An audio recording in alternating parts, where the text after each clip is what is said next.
فجر کی اذانیں ہو رہی تھیں جب اس کی آنکھ کھلی۔ پہلے رات بھر نیند ہی نہیں آتی اور پھر جب نماز کا وقت ہو جائے تو نیند ہی نہیں ٹوٹتی، جیسے کوئی تھپک تھپک کر سلا رہا ہو۔ بیٹا اٹھ جاؤ، نماز پڑھ لو، دیر ہو جائے گی۔ بوا جی کی آواز کانوں سے ٹکرائی۔ وہ غالباً ابھی وضو کر کے آئی تھیں۔ جی اٹھ رہی ہوں ابھی، اس نے پھر سے کروٹ بدلی۔ نیند کا زور ٹوٹ ہی نہیں رہا تھا۔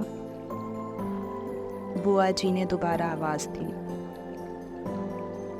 وہ یکدم ہڑبڑا کے اٹھی، کہیں نماز قضا ہی نہ ہو جائے۔ بس ایک بار ہمت کرنے کی ضرورت ہوتی ہے اور پھر انسان کمزوری پہ غالب آ جاتا ہے۔ اس نے وضو کی اور جائے نماز بچھائی۔ دعاؤں کی ترتیب میں وہ اس طرح سے شامل تھا کہ جو ہی دعا کے لیے ہاتھ اٹھائے، لاشعوری طور پر وہ پہلے کی طرح اس کے لیے دعا کرنے لگی، اور پھر ایک دم جیسے زبان کو بریک لگ گیا۔ ایک آنسو گرا، پھر دو، اور پھر جیسے آنسوؤں کی جڑی لگ گئی۔ وہ جو اس کی زندگی بن گیا تھا، آج اس کی زندگی میں کہیں تھا ہی نہیں۔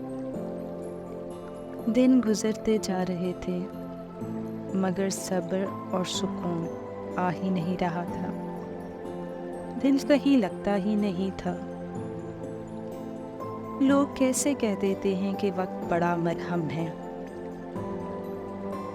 یہ گزرتا وقت تو اس کی تکلیف اور احساس زیاں کو بڑھا رہا تھا۔ یہ وقت ہی تو اس کے اندر ٹھہر گیا تھا، اور اب زندگی سے ان اذیت ناک یادوں کے ساتھ ہی گزارنی تھی۔ وہ شاور لے کر ابھی آئی ہی تھی کہ بوا جی آ گئی۔ بیٹا، وہ ساتھ والے گھر سے بچی آئی تھی کہ 5 بجے تک آ جائیے گا، باجی آپ کا انتظار کریں گی۔ بوا جی نے چائے کا کپ رکھتے ہوئے اسے بتایا۔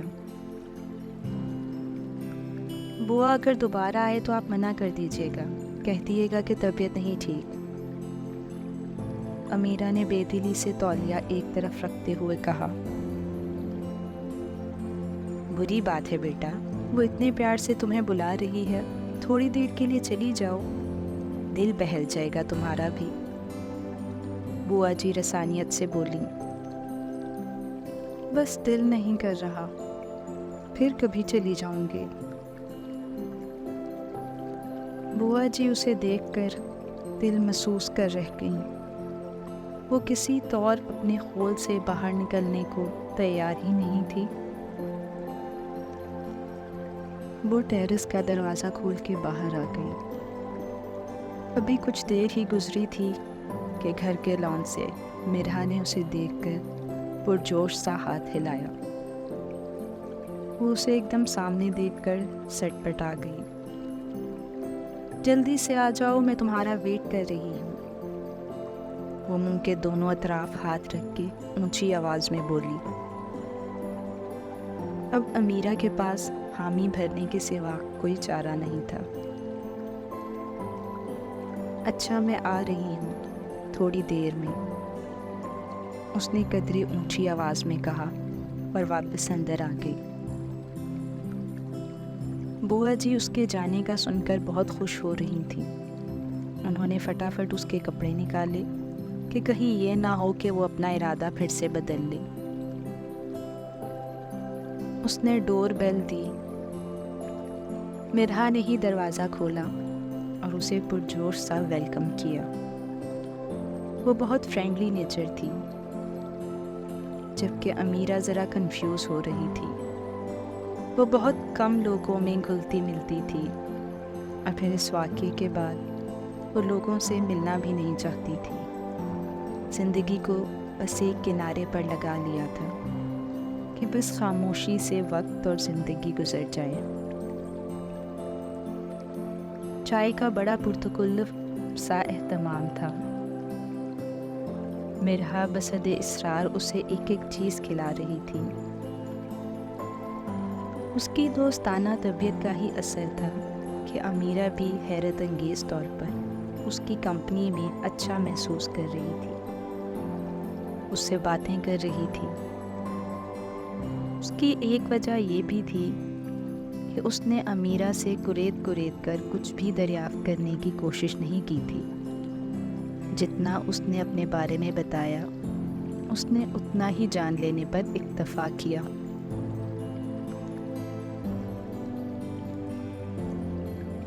ہماری زندگی کے بہت سارے مسئلے کافی حد تک حل ہو جائیں اگر ہم ایک دوسرے کی پرسنل سپیس کا خیال رکھیں۔ شادی کیوں نہیں ہوئی، بچے کیوں نہیں ہوئے، طلاق کی کیا وجہ بنی، ابھی تک اپنا گھر کیوں نہیں بنایا، نوکری کیوں نہیں لگی، ایسے بہت سارے سوال کرنے بہت آسان ہوتے ہیں، لیکن جن سے کیے جاتے ہیں کیا معلوم وہ اپنی زندگی اسی ایک کمی کے آسیب میں گزار رہی ہوں۔ وہ بڑی مشکل سے لہروں سے لڑتے لڑتے کنارے پر لگے ہوں، مگر کریدنے والے اسے پھر سے اسی سمندر میں پھینک دیتے ہیں۔ یہ چھپتے ہوئے سوال اسے لوگوں سے دور ہونے پہ مجبور کر دیتے ہیں۔ امیرہ نے چائے ختم کر کے کپ ٹیبل پر رکھا۔ 2 بچے بھاگتے ہوئے اندر آئے اور مرحا سے لپٹ گئے۔ ماما ہم نے ہوم ورک کر لیا ہے، اب آئس کریم دے دیں؟ بچی نے معصومیت سے کہا۔ اور میں نے ٹیسٹ کی تیاری بھی کر لی ہے، اب مجھے گیم دے دیں۔ بچے نے اپنا مطالبہ پیش کیا۔ آپ دونوں پہلے ادھر آئیں اور آنٹی کو سلام کریں۔ اس نے دونوں بچوں کا رخ امیرہ کی طرف کیا۔ السلام علیکم آنٹی۔ دونوں نے کورس کے انداز میں سلام کیا۔ یہ ہیں حمائل اور یہ ہیں ارتضیٰ، جو کہ سارا دن ماما کو بہت تنگ کرتے ہیں۔ اس نے مسکراتے ہوئے دونوں بچوں کا تعارف کروایا۔ تم تو ماشاءاللہ بہت فٹ ہو، لگتا ہی نہیں ہے کہ تمہارے 2 بچے ہیں۔ امیرہ حیرانگی سے مسکراتے ہوئے بولی۔ مرحا ہنسنے لگی۔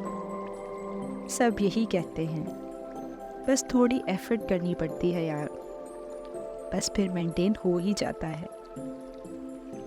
ویسے میں یوگا کی کلاسز دیتی ہوں، تو اس وجہ سے بھی خود کو بیلنس کر لیا جاتا ہے۔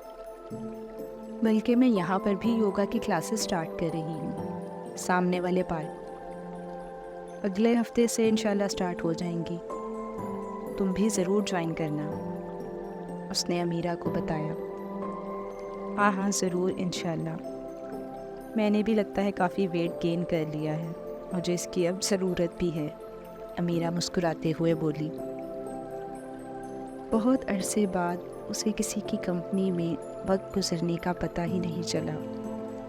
کچھ دیر کے لیے وہ اپنا دکھ بالکل بھول گئی تھی۔ گھڑی کی طرف نگاہ پڑی تو 7:30 بج رہے تھے۔ اس نے مرحا سے اجازت طلب کی۔ تمہارے ساتھ وقت گزار کے مجھے بہت اچھا لگا، امیرہ اس سے گلے ملتے ہوئے بولی۔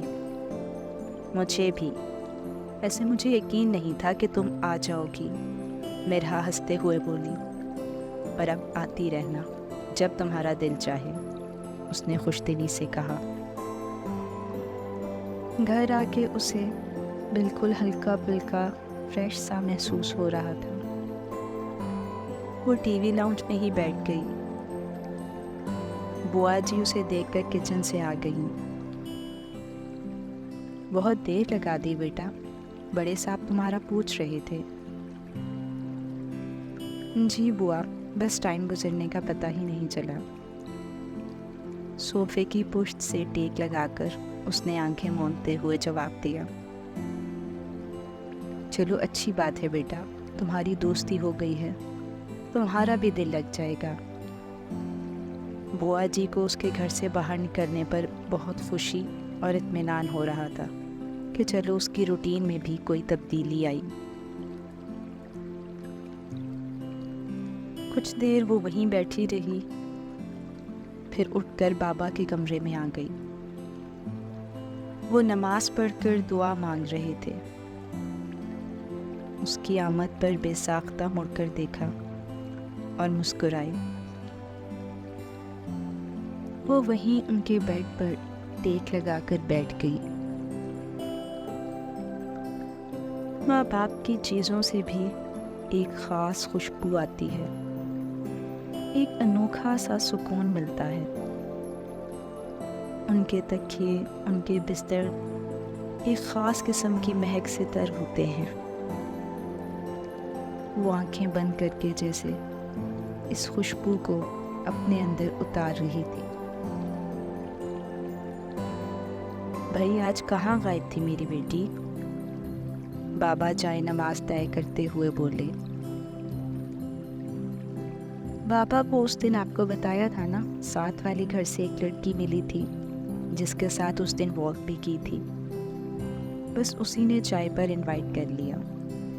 چائے وغیرہ پیتے باتیں کرتے وقت گزرنے کا پتہ ہی نہیں چلا۔ وہ مسکراتے ہوئے بولی،